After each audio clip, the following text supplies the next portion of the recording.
A partir desse momento estaremos transmitindo para a comunidade espírita de Ponte Nova e região, palestra realizada por Valquíria Gomes com o tema A Paz em Nós, do grupo Irmão Frites. Uma boa noite a todos. Que a paz de Jesus, nosso divino mestre e amigo, nos inspire, faça morada em nossos corações, em nossos lares, no nosso planeta. É com muita alegria que nos reportamos a todos os irmãos e pedimos licença para adentrarmos na casa, na residência de cada um de vocês, levando conosco os nossos melhores sentimentos. Hoje, meus irmãos, dessa noite, nós vamos falar sobre a paz em nós. Uma paz tão íntima. E para isso, nós vamos começar a ilustrar. Lá no Império Romano, há mais de 2000 anos atrás, onde foi levantada uma seguinte bandeira, Pax Romana. Era uma proposta de Roma. E ela tinha a finalidade de conquistas, mas uma conquista material, uma conquista de território, de poder, de impostos, de riquezas. E para que isso acontecesse, Roma embutia na cabeça das pessoas que todo esse progresso adquirido lhes proporcionaria uma paz. Em troca, Roma ganharia território e o poder. Essa era um dos principais argumentos da bandeira. Ora, então César estava embutido na cabeça das pessoas que a paz estava ligada diretamente às questões materiais.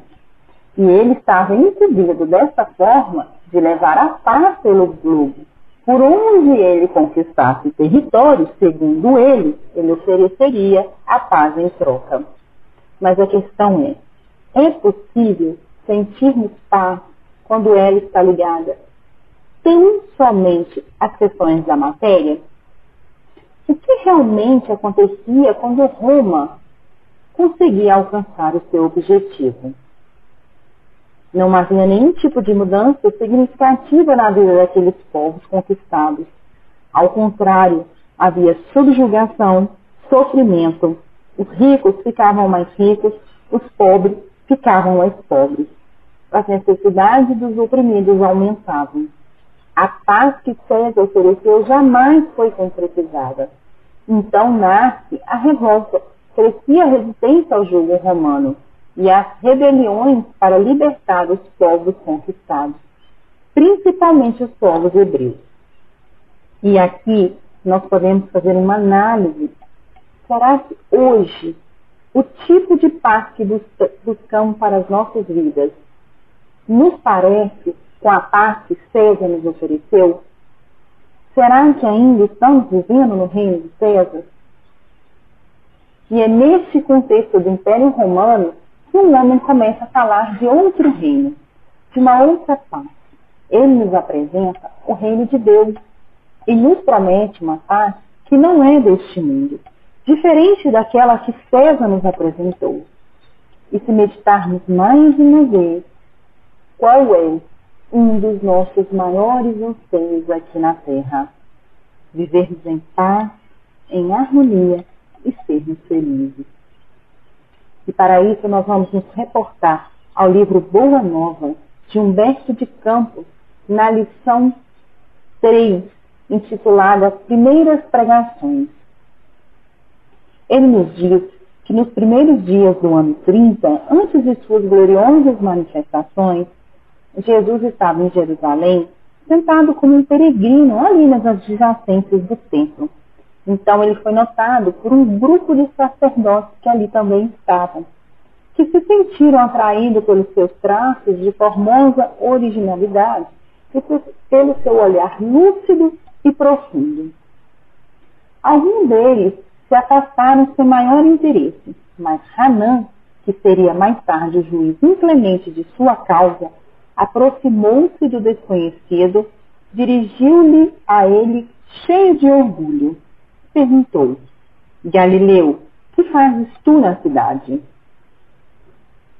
E ele responde: passo por Jerusalém, buscando a fundação do reino de Deus, exclamou Cristo com modesta nobreza.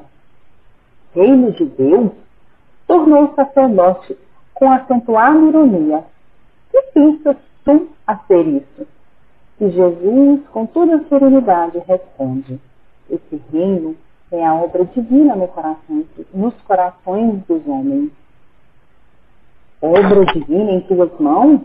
Revidou Hanã com uma gargalhada de desprezo. Afinal, o que poderia vir de um galileu, um simples homem? E continuando as suas observações irônicas, Hanã perguntou: o que contas tu para levar avante essa difícil empresa? Quais são os teus seguidores? Quem são os teus companheiros? Acaso terá conquistado o apoio de algum príncipe desconhecido e ilustre para auxiliar-te na execução de teus planos? E vejamos, meus irmãos, a resposta de Jesus com toda a humildade. Meus companheiros hão de chegar de todos os lugares. Sim, observou Hanã, os ignorantes e os tolos estão em toda parte da terra. Certamente que este representará o material de tua edificação. Entretanto, propõe-te a realizar uma obra divina.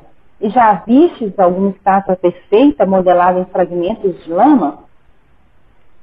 Sacerdote, replicou-lhe Jesus com energia serena, nenhum mármore existe mais puro e mais formoso do que o do sentimento, e nenhum cinzel é superior ao da boa vontade sincera. Impressionado com a resposta firme e inteligente, o famoso juiz ainda o interrogou: conheces tu Roma ou Atenas? Lembra, meus irmãos, do Império Romano que César nos ofereceu? A paz de Roma? E Jesus nos disse convictamente: eu conheço o amor e a verdade.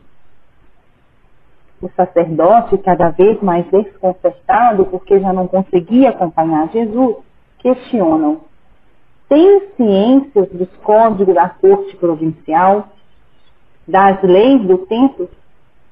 Jesus, sem perturbar, responde: eu sei qual é a vontade do meu Pai que está no céu.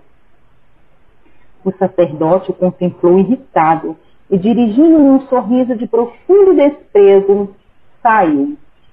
Foi assim que iniciou na terra o reino de Deus. Mas que reino de Deus é esse? Onde ele está? O reino de Deus, meus irmãos, inicia-se no íntimo de cada um e prossegue no campo exterior através das nossas exemplificações no bem frente a todas as criaturas. Assim, nós entendemos onde ele nasce, cresce e se desenvolve, porque a vida tem uma finalidade inteligente, e essa finalidade é desenvolver o Cristo interno dentro de nós. E o Espiritismo veio apresentar as diretrizes, nos dar segurança, proporcionando-nos uma visão de finalidade da vida e do seu significado existencial, a fim de que o egoísmo ceda lugar ao altruísmo e as características que formam a criatura humana sejam ampliadas ao infinito. E nós vamos nos reportar ao nosso querido irmão Divaldo Pereira Franco, que cita um psicólogo chamado Mirai Lopes, doutor em psicologia, que relata 5 características do ser.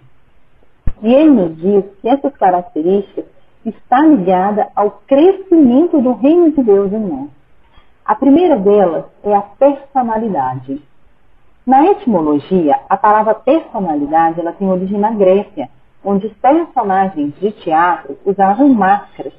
De uma certa forma, podemos dizer que somos uma máscara, um personagem de nós mesmos. Então, para a psicologia, os psicólogos e pesquisadores dizem que o comportamento humano afirma que a realidade física e psicológica de cada indivíduo gera uma forma única de agir e pensar. Em outras palavras, temos um padrão de sentimentos pensamentos e condutas. Assim, este padrão constitui a nossa personalidade. Acontece que, na maioria das vezes, nós usamos de máscaras e ocultamos nossos verdadeiros sentimentos. Mas, à medida que nós convivemos uns com os outros, as máscaras caem e apresentamos a nossa verdadeira face. Esta é a razão da seguinte frase: eu não lhe digo quem sou, porque você não me receberia. E o Espiritismo vem nos dar as diretrizes, nos orientar no entendimento e aperfeiçoamento das nossas máscaras. Quem somos no nosso campo íntimo, para que possamos melhorar os nossos comportamentos, os nossos sentimentos e as nossas ações. Na questão 919, os Espíritos perguntam a Kardec: qual o meio prático mais eficaz que tem o homem de se melhorar nesta vida e resistir à atração do mal? E os Espíritos nos respondem: um sábio da antiguidade já vos disse: conhece-te a ti mesmo. Como conhecer a mim mesmo? Reconhecer-se o verdadeiro espírita. E aqui nós vamos dar uma maior dimensão ao espírita como todo cristão, pela sua transformação moral e pelo seu esforço que emprega para dominar as suas más inclinações. Djalma Santos comenta no Livro dos Espíritos, nessa mesma questão 919, que procurando todos nós, nos momentos da vida, conhecer a nós mesmos, avaliando as nossas potencialidades e possibilidades, principalmente avaliamos o que se quer para o bem, para o que é bom, vamos conseguir relacionar-nos de uma forma pacífica e honesta com todos. Então, conhecer-nos a nós mesmos faz com que apresentemos a nossa verdadeira face sem usarmos das máscaras. O segundo característica é o conhecimento. Todos temos conhecimento. Isso que nos diferencia de outros seres, das outras criações de Deus. Todos nós somos capazes. Temos conhecimento intelectual, que Allan Kardec ampliou para o conhecimento intelecto-moral, porque os atos morais correspondem ao nível de aquisição intelectual e nos torna indivíduos realmente pacíficos. Mesmo aquele que diz não ter conhecimento de nada, está aí, assim, demonstrando que tem conhecimento da sua própria ignorância. E João já nos disse: e conhecerão a verdade, e a verdade vos libertará. A terceira característica, meus irmãos, é a identificação. Nós irradiamos ondas de simpatia e antipatia, que naturalmente encontram ressonância positiva ou negativa. Aquilo que chamamos de afinidade, na física, os semelhantes se misturam, os diferentes se repelem. Contar com isso é de suma importância para entendermos o que estamos buscando para o nosso ser. Porque a afinidade, a identificação que temos, está ligada ao conhecimento que devemos ter de nós mesmos. Sempre nos perguntar: com quem eu me identifico? Porque a lei de afinidade arrasta. Edificar o reino de Deus no nosso íntimo trará para nós a pacificação até nas nossas identificações. Com quem nós nos sintonizamos. É o vigiar e orar que Jesus sempre nos diz. Porque pessoas boas são capazes de fazer coisas más a depender do seu estado de sintonia. E a quarta característica é a consciência. Talvez a característica mais difícil de ser definida. Paulo de Tarso nos traz um belo conceito. Ele nos diz: a glória é esta, o testemunho da nossa consciência. Significa dizer, quando sabemos discernir fazer o que podemos, quando devemos, e fazer o que devemos quando podemos. Consciência não se confunde com conhecimento intelectual. Muitos irmãos nossos são dotados de títulos e cometem crimes hediondos, tornam-se criminosos. Edivaldo nos fala da divisão da consciência. Ele diz sobre a consciência primária, que é a consciência do sono, para aquele que é egoísta, que somente pensa em si, que isso é meu, minha casa, meus filhos, meu marido, meu cachorro, é um homem fisiológico. Basta conseguir comer, dormir, atender às suas necessidades fisiológicas. Ele não é nem bom e nem mau, vive mecanicamente. Ele nos fala sobre a consciência desperta, aquele que já conhece o nós. Somos trabalhadores imperfeitos, estou em aprendizado, caminha e tem ação. E ele nos fala sobre a consciência de si. O homem descobre que não é uma máquina, mas que está em uma máquina, que é dirigida pela sua consciência, o Espírito. E o livro dos Espíritos, nós são 621, nos diz: onde está escrita a lei de Deus?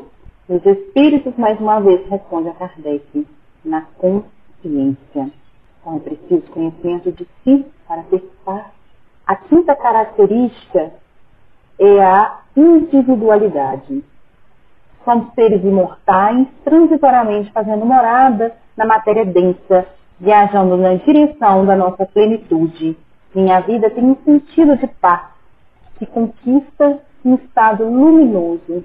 Essa plenitude que Jesus anunciava: eu vos dou a minha paz. O reino que Jesus nos oferece é um reino de paz. Mas isso que Jesus nos oferece é uma aquisição pessoal, intransferível. Cada um de nós terá que desenvolver, através das suas 5 características, para ser harmônico consigo mesmo e irradiar leveza e harmonia aos outros.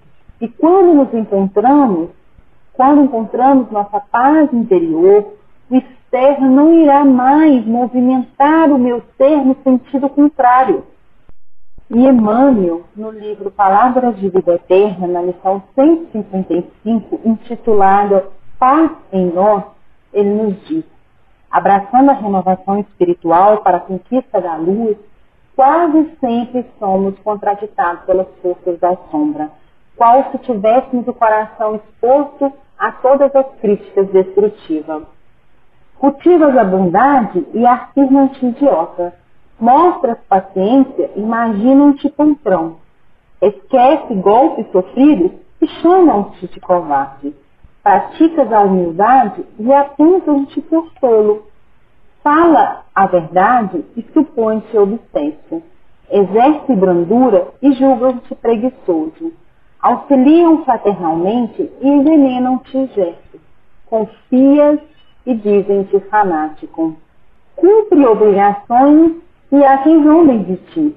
Entretanto, a despeito de todas as dúvidas e indignações que te cerquem os passos, segue para diante, atendendo aos deveres que a vida te preceitua, conforme o testemunho da tua consciência, na convicção de que a felicidade verdadeira significa, antes de tudo, paz em nós.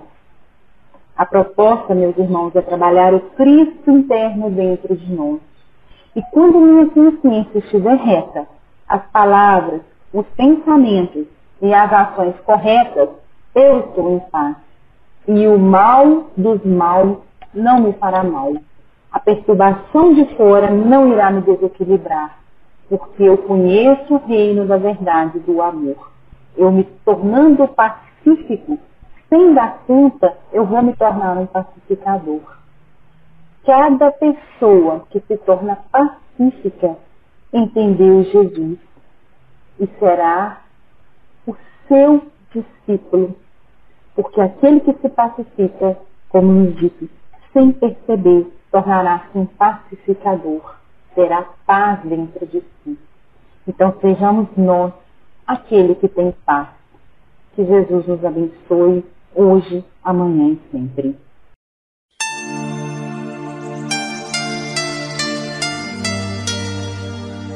Termina aqui a palestra do Grupo Irmão Fritz. Boa noite.